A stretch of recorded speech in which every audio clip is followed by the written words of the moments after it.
Welcome back, Nodfa, and we're going to do one now on fasting. So, good morning, good evening, good afternoon, first of all. We forgot that one. Yeah. So, fasting, John. Yeah. So, question. We got little questions. Is it for God? Is it for myself? Could I give up my mobile phone? So, does fasting have to be this a lot? Well, we're in the food search, so these are props. Yes. So, do I have to give up food? Or perish the thought. Yeah. Perish the thought. Do I give up this? Oh. Which would you want to choose? You couldn't watch Grill the Pasta if you gave up your phone. I think yeah. That would be a struggle. So does it have to be food, or can it be anything else? Okay. Is it to draw you to God? So we're going to look at fasting, past, present, and future. Right, so are you all right with that? Are we going to come back to this and answer the questions? We'll come back with that one. Okay. Right. Brilliant. So, fasting in past, Jews do not fast on the Sabbath for some reason, except if it falls on Yom Kippur, when it's the Sabbath. I don't know why. It was to express dependence on God, right? Day of Atonement was another day, yeah? Individuals and groups often fasted in the times of crisis or to seek God's favour. King David fasted, and 2 Samuel 12, he weeps for his infant son. Moses fasted for 40 days in Deuteronomy 9, verses 9 to 18. So we've got it set in the Old Testament. Yeah. Right. Do you want to comment on that before you move on to the New Testament? Let's keep going. Keep going, is it? Right, you are then. Right. Fasting in the time of Christ. John the Baptist and his disciples fasted. Right? Yeah. The Pharisees fasted. And Jesus fasted, obviously, for 40 days and 40 nights. Right? Then we go into the church. So there does seem to be, it's like a sort of like, I don't want it mandatory, but sort of common practice. A common practice in the Old and New Testament, right? Then we come to the church in Acts in Antioch. They fasted before they sent out Paul and Barnabas. And in Paul's letters say it's like he talks about fasting as a practice, but it's not a mandatory ritual. So it's not required, it's not necessary to do, but what is the situation with fasting?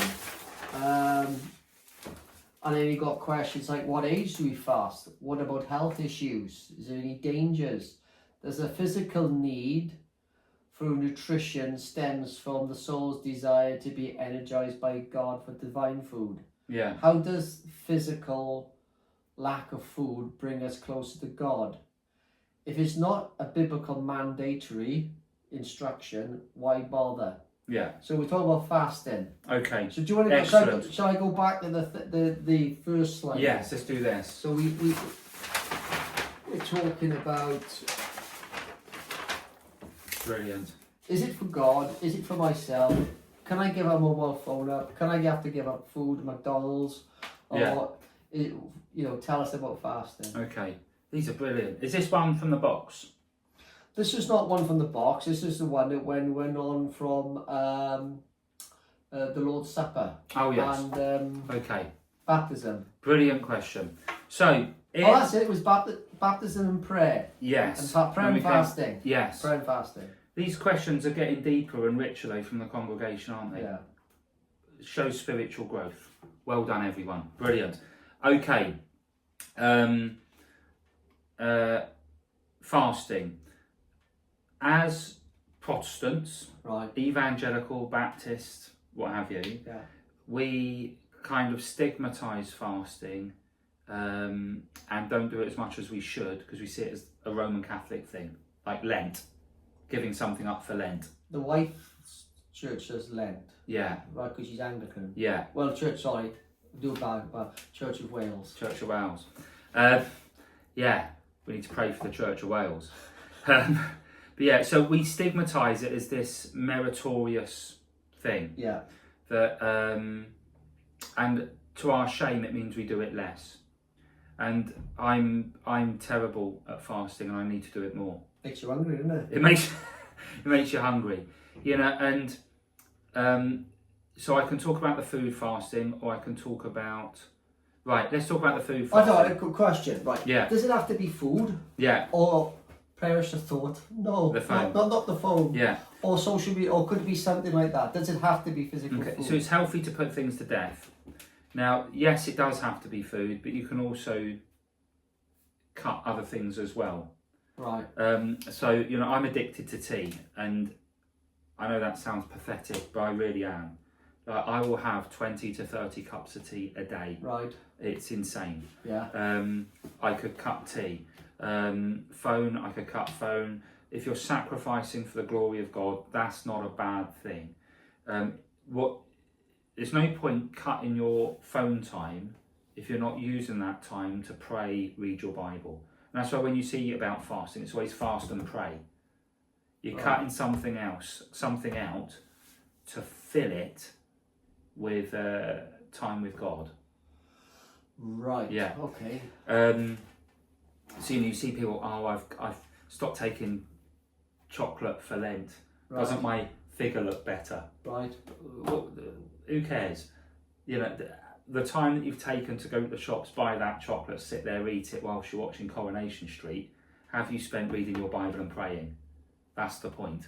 That's the point of fasting. Yeah, well, for that sacrificial. That's right. So, moving on. Is it for God? Yes. Is it for me? Yes. But not in a way that's taught. So, food, to fast from food is an essential part of fasting, because that then deals with your innate desires to survive. Yeah. And I've opened up here Deuteronomy 8, because it's the Lord led his people out of the riches of Egypt to go and live in the desert, in the wilderness, where they had nothing. And they complained about food and water, and we know that story. Why did God lead them into the wilderness? It was so he could see who they really were in their time of need. If you want to know who someone really is, look at how they act when they've got nothing. Right. Right? And fasting, when I get hungry, I get angry. You know the term, hangry. I get ratty, and I start snapping at the kids and what have you. So when I'm fasting, I'm more aware of that behaviour, and I work against it so I can grow in the fruits of the Spirit. Right. Right? So it's when you're bringing your body... what Jesus says about praying, these things only come up by prayer and fasting? Yes. Are we talking that kind of... Yeah, so... Am I going off the tangent? So the firstly, fasting allows you to strip yourself back so you can see where you are spiritually. That's the point. Right. And those things that are revealed or become more obvious because you're hungry, they're the things you need to work on to resolve. Yeah. Right. So if you get ratty when you're hungry, you've clearly got a heart problem there that you need to address. Right. The other issue that you find in churches with fasting is people think that if you fast, because you're stripped bare, you're somehow closer to God. That is heresy. Because what you're saying is, I need to do X, Y, and Z to be closer to God. So it's like works-based. It's meritorious.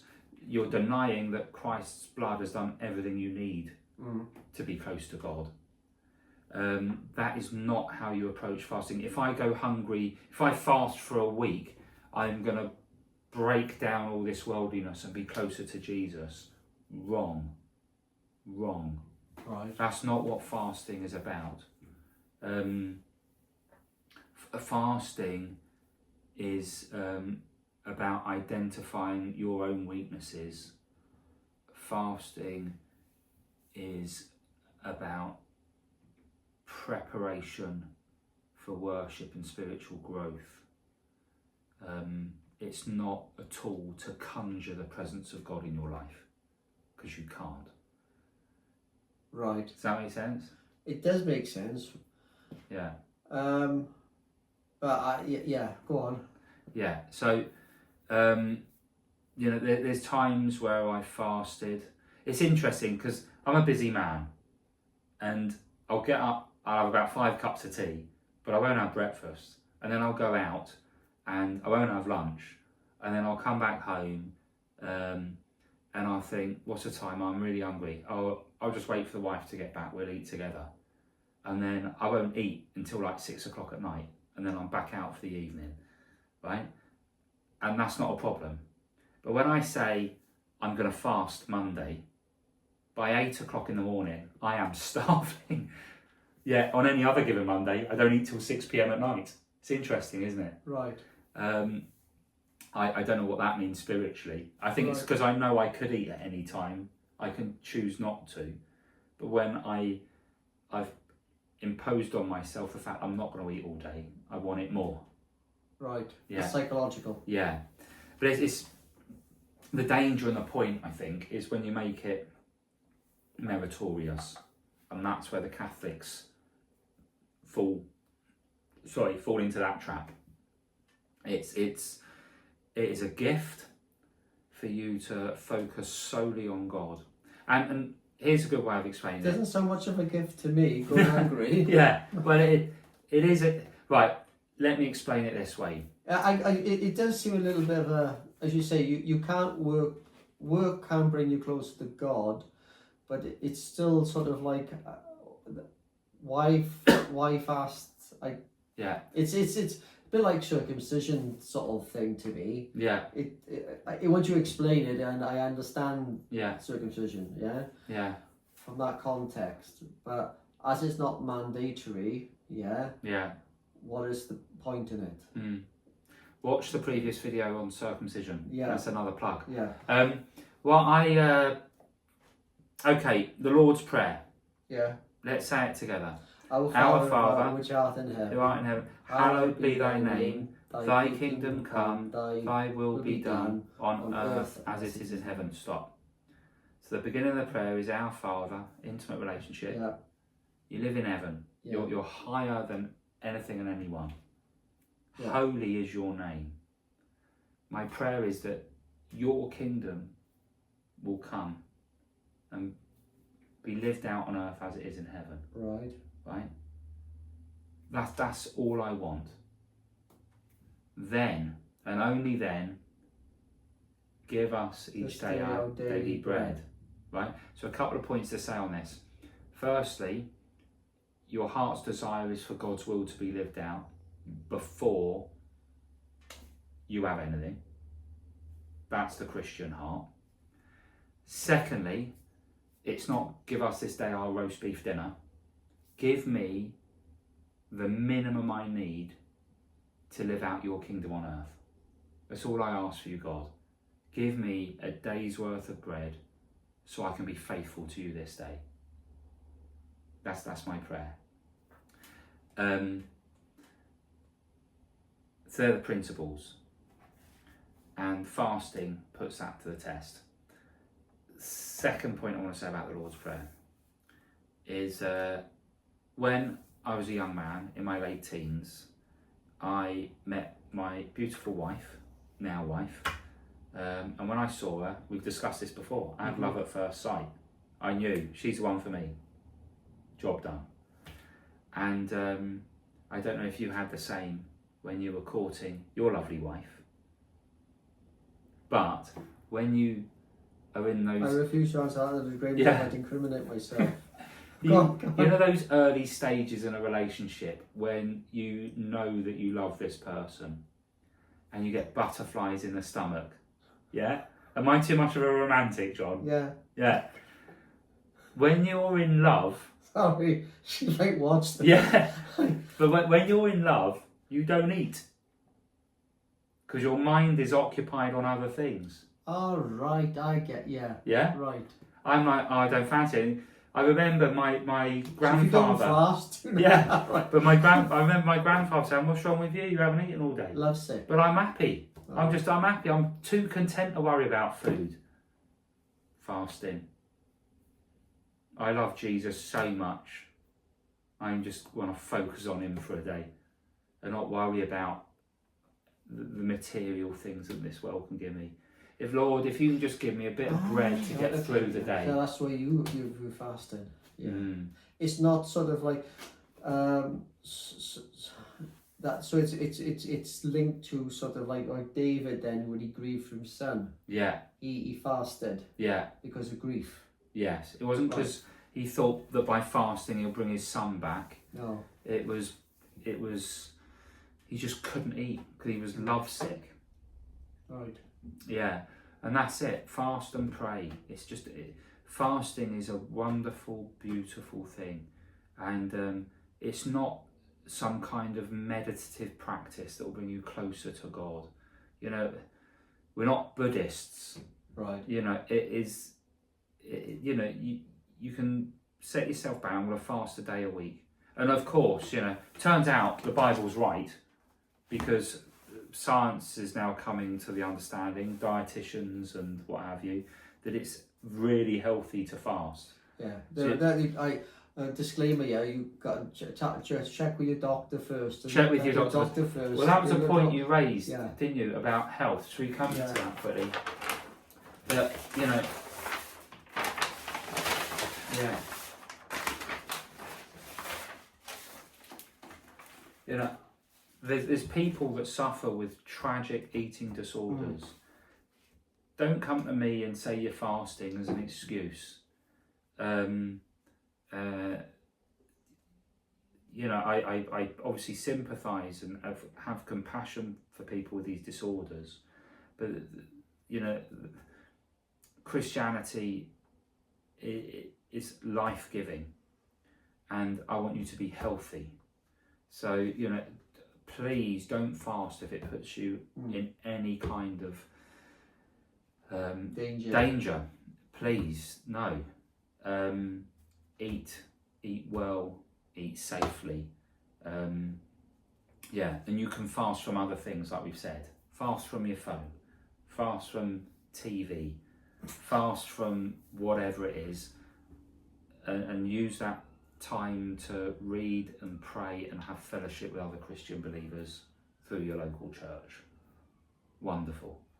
But if you are healthy enough to be able to not eat a day a week, a day a month, it is good for your soul. Okay then. Yeah. So there we are. So we've done the disclaimers. Yeah. That's it then. Brilliant. Thank you. Thank you. Thank you. All right then.